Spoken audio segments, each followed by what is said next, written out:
মই আইনাজি ব্লগৰ স্বাগত জনাইছোঁ। আইষ্টা গগৈয়ে আজি দেওবাৰ মই গাহৰি মাংস খাইছোঁ। গৰমত খাব নালাগৈ, আমি দেওবাৰে সদায় খাওঁ। এয়া গাহৰি মাংস, এয়া মাটিমাহ, এয়া আলু, এয়া আচাৰ, এয়া পিঁয়াজ, এয়া টেঙা, এয়া দাদাৰ লগতে খাইছোঁ। চাওক, মায়ে দেওবাৰে পিছত খাব। ভিডিঅ'টো শেষলৈকে চাই থাকক। ইয়াত পানী বটল এটা লৈ লৈছোঁ, চাই থাকক ভিডিঅ'টো শেষলৈকে। এয়া দেখিছে নহয়, এয়া মাংসৰ গাহৰি লেগ পিচ গতে লাগিছে। এইটোকে নাখাওঁ বাৰু, এনেকুৱা দৰে খাওঁ। পানী পিয়া লাগিলে মই মানে পোৱা খাব নোৱাৰোঁ। এয়া পানী খাইছোঁ। যদি ভিডিঅ'টো চাই ভাল পায় লাইক কৰিব, কমেণ্ট কৰিব, ছাবস্ক্ৰাইব কৰি দিব। এয়া চাওক, টেষ্টি। নেমু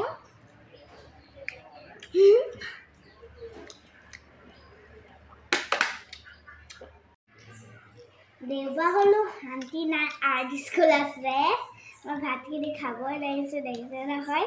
মই মানে পোৱা খাব নোৱাৰোঁ যে, সেইকাৰণে ইয়াত মাংসখিনি মানে পোৱা আছে। মাটিমাহখিনি খালি মজা আছে। ইয়াত মাটিমাহ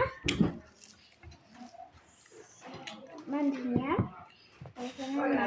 মাটিমাহৰ লগত এইবোৰ কি দিছোঁ বাৰু? এয়া আছে, নাপাহৰি এই নামটো পাহৰিছোঁ। এয়া আছে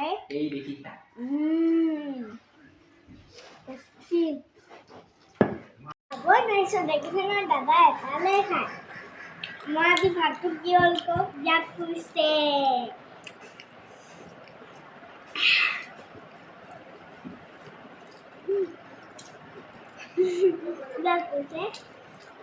গৰমত গাহৰি খালে নেমু চেপি ল'ব লাগে। এই কথাটো চবৰ পৰা শুনিছোঁ। ইয়াত দেখিছে নহয়,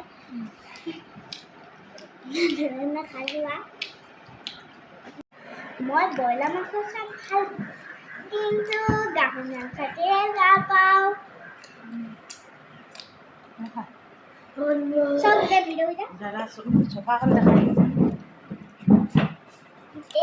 এয়া দাদা হৈ গ'ল, হাত ধুলেই মোৰে আৰু লেণ্ডু মাৰিলোঁ।